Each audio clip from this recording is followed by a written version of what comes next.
All right, happy Friday, and welcome to Fridays with Fidelman. I'm Cheryl Fidelman, life coach, trauma healer, and writer. Today is Friday, October 28th. October 18th, mid October 2019. And today's topic on Fridays with Fidelman is codependence is selfish. Now, I think that word selfish has very strong energy and could kind of some automatically can occur as an insult or something bad or wrong.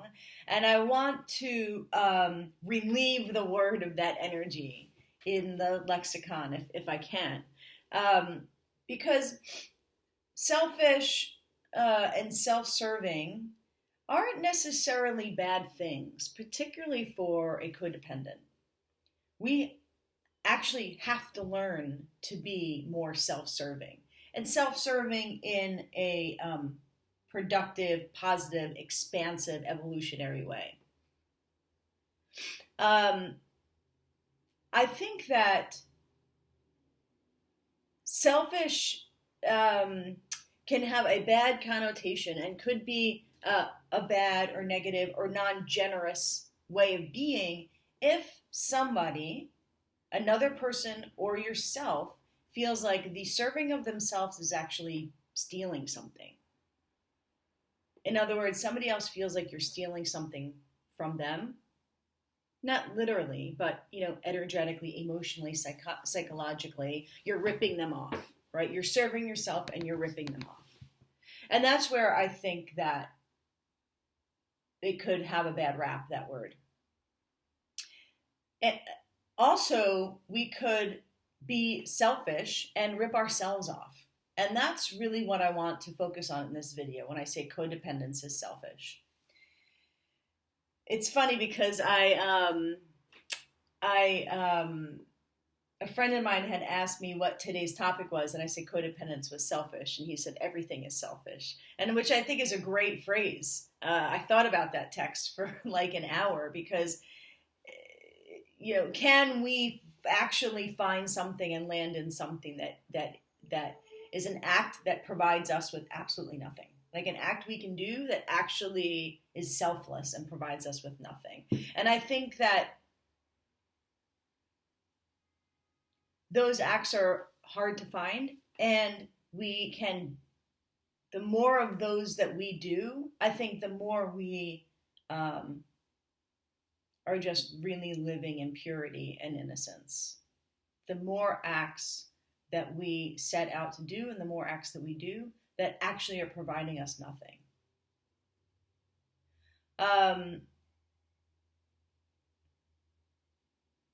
Which is hard to find because even if we do something that's altruistic and purely of service, there's gratification in it. Also, nothing wrong with that. Beautiful.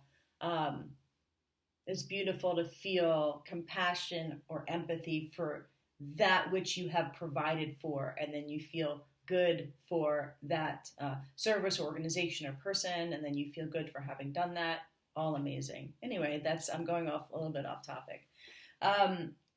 What I mean by codependence is selfish is that when we are in service, and it's really all very illusory, it can be an illusion, like you're in a job, example.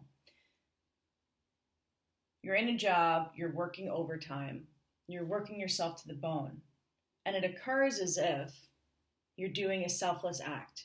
You're giving all that you can, all of your energy to this job. You're in service to them, that you're actually not being selfish. Well, when it comes to a codependent, more often than not, we are working ourselves to the bone because we want to be needed and we need to be needed. It is actually providing something for our unhealed trauma. It's actually providing something for our motivation and intention for living. For codependence, oftentimes our motivation and intention of living is to try to prove ourselves, try to be needed, and need to be needed and want to be wanted. And so we are in service of other people's reality. And it's almost like we are imposters. We don't intend to be imposters. but it has like an imposter undertone, right? I'm exhausting myself. I'm giving all that I can, but really it's because I want to be noticed for doing that. Really, it's because I know no other way of being than to provide for somebody else's wants and needs. I actually don't have an identity without that. So I'm serving the only identity that I know. So it's self-serving, it's selfish. And this is where the notion of codependence is selfish unto oneself. Before I said that selfish, only has a bad rap when somebody else feels like you're serving yourself, and in the serving of yourself, you're actually stealing something from them. Well, in codependence, in the serving of your codependent identity, you're ripping yourself off. You're ripping yourself off from your talents, your passions, your actual true wants and desires, your actual potential for truly feeling fulfilled. Rather than feeling fulfilled because you fulfilled somebody else or something else. In codependent recovery, it could be nice and healthy and pleasant to receive fulfillment from providing fulfillment for something else, but not for somebody else or something else, but not as a complete lifestyle. Exhausting yourself in a relationship, exhausting yourself in a job, or exhausting yourself because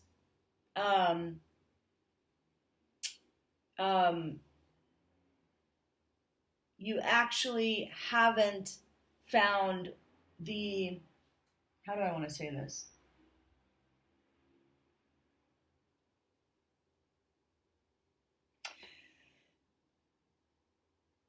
When one is in a cycle of proving something, I'm unworthy, I don't have confidence, I'm in scarcity mode. And here's all the reasons why I'm unworthy, and here's all the reasons why I'm in scarcity mode. And you're constantly proving, overly proving this list that you have that locks you into this identity.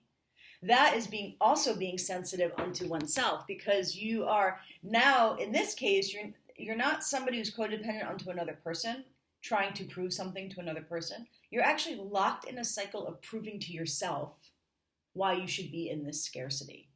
You have all the reasons, or why you should be, alone and single forever, or why you should be in this job for 20, 30 years, on this particular path that you're locked into because you think you're locked into it. And you have all of these reasons why you can't actually move beyond this path. Even if you're successful, you're making decent money, you have a decent role in the company, but it's still not a fulfillment of your ultimate dream and desire, which is completely possible.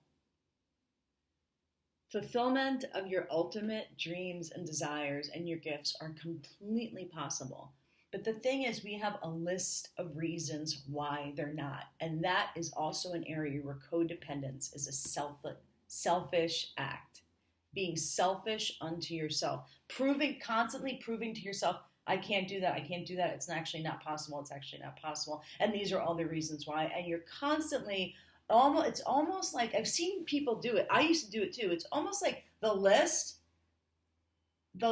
of why you can't do something or why you can't do certain things, and the list of the reasons of why you're in the box that you're in, or the filter you're constantly looking at. It's like a transparent list. You're constantly looking through, I can't, this is why I can't, this is why I can't, this is why I can't, this is why. You're constantly looking through that. You're constantly speaking through that filter. Everything you say is being filtered through the list as to why you should be in the box that you're in that you're not necessarily totally psyched about. There's family reasons, there's financial reasons, there's scarcity reasons, not enough money, there's, I have to help my spouse for the next 5 years through X, Y, and Z. There's, I can't leave because, or I can't start a new life because what if I don't have a plan that works, or what if I fail, or what if I move beyond my comfort zone that's massively uncomfortable for X amount of time. But actually, discomfort is okay. As long as you have a roof over your head and you're feeding yourself, right? Discomfort, as far as change, as far as completely shifting the paradigm and context of your life, discomfort is okay. The only reason why potentially it doesn't feel okay is, number one, you're used to comfort. You're used to things going a certain way. You're used to being locked into a certain kind of communication and a certain kind of career path, a certain kind of marriage, a certain kind of relationship or not relationship, right? Like you're used to being single for X amount of years, then all of a sudden you're in a relationship and it's totally uncomfortable. It's a different way of living. It's a different way of expressing your identity, your wants, and your needs. And so discomfort is actually a good place to be for X amount of time, for a year or 2 years. Get yourself uncomfortable. That is a healthy, selfish act. You're actually serving your metamorphosis. You're serving the next phase of your life. You're serving the potential of your transformation and your shape shifting, rather than staying in this comfort that you're used to. Another thing that I want to say about this is when you are in a job or a relationship or some context of life where all of your energy is focused on the survival of that thing. All of your energy is focused on your job, or all of your energy is focused on your partnership or your family constantly. And all your energy is focused on there because you are dependent on somebody else's mood, right? Your reality is dependent on somebody else's reality. And you're constantly trying to move yourself and mold yourself in order to have their mood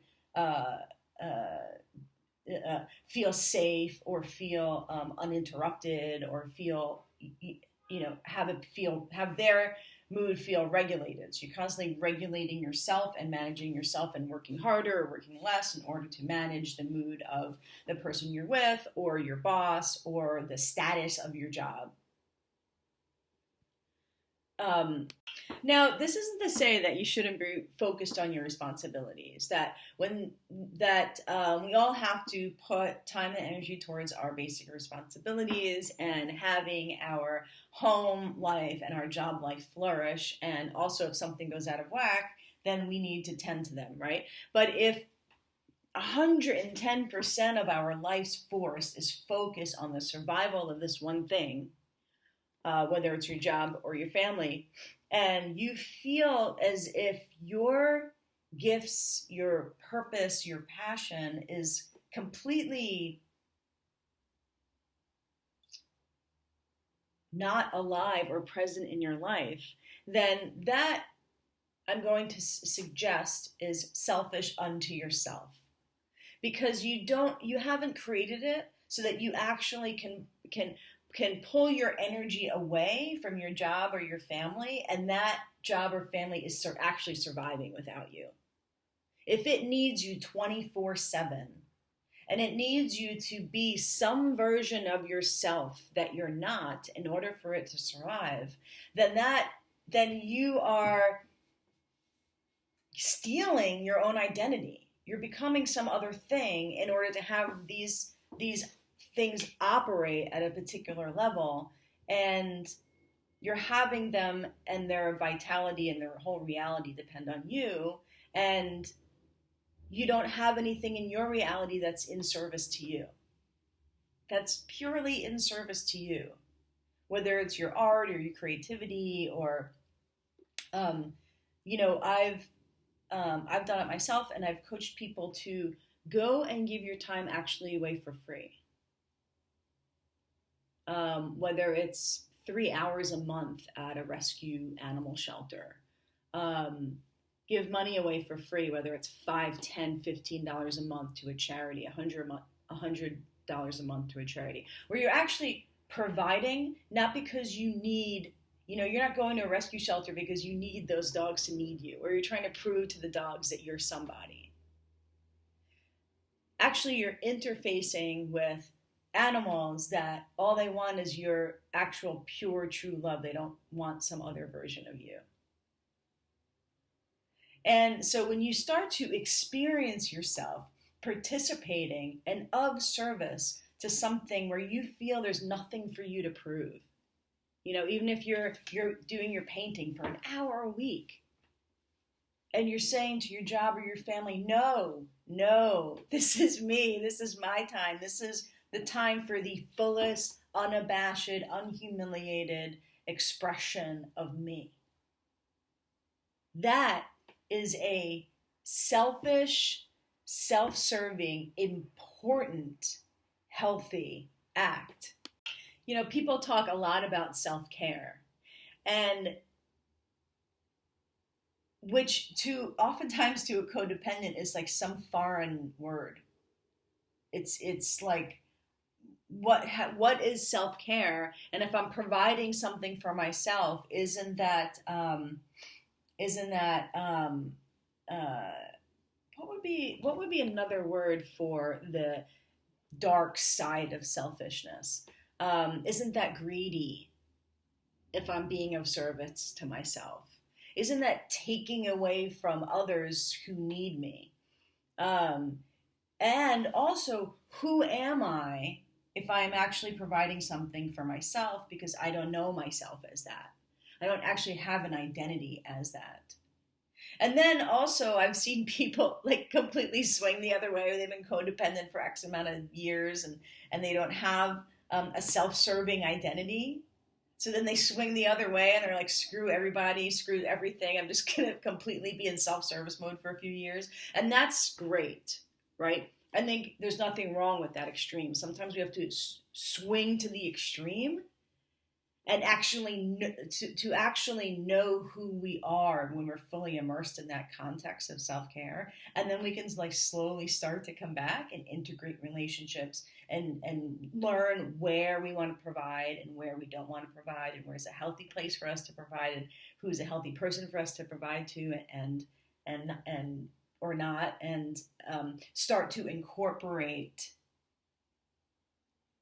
compromise, start to incorporate partnership and building healthy partnership into your life.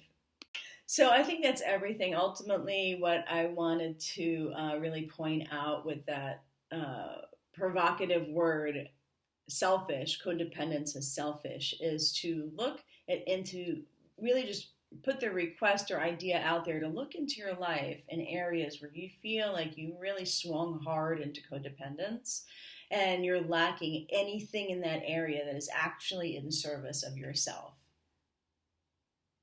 where you've actually ripped yourself off in that area of anything that is possibly serving your own vitality, health, and happiness, self-expression, and your uniqueness. Have a great weekend. Hope you're enjoying the fall. Happy healing. You are awesome, and life is now.